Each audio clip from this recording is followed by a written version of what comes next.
In thinking through a strategy as an individual or as a group, it helps to split the process into various steps. There are various versions of this. Mine is the 6 questions. So a good place to start any thinking about strategy is to ask, what is the external environment? What exactly is external will depend on what you are creating a strategy for. If the strategy is for a business, it would include the different segments of the markets in which that business competes. If the strategy is for a function or a department, then the external environment would include the overall strategy for the business that the function supports and what is required to make that strategy a success. We will come back to the difference between business and functional strategy in another video. For the moment, let's assume that this is a strategy for a business.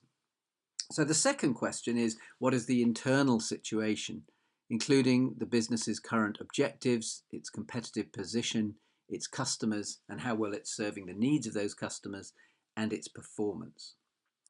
The third question is, how will this evolve?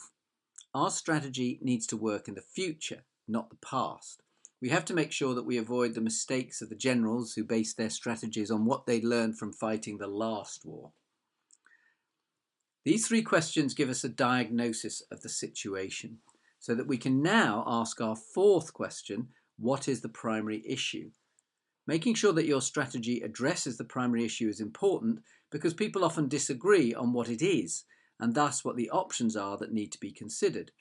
For example, if the sales director believes the primary issue is which markets to target, that will mean that the main options will be a choice between different markets.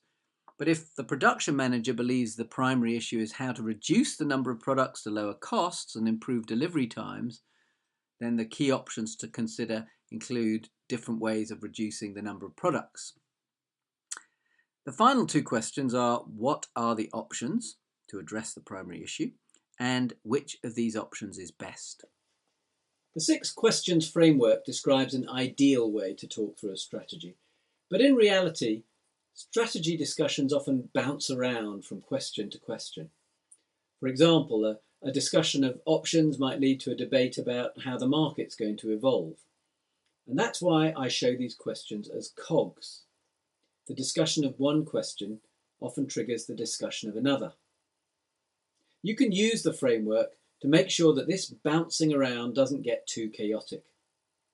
One approach is to have a short discussion of each question in turn, recording where more data, analysis and debate is required, what I call the quick and dirty approach. Or you can use it to plan out a longer process for researching and developing the strategy in more detail. Or you can use it to manage a more freewheeling strategic discussion, reminding everyone of what questions the group should be focusing on and recording answers as you go.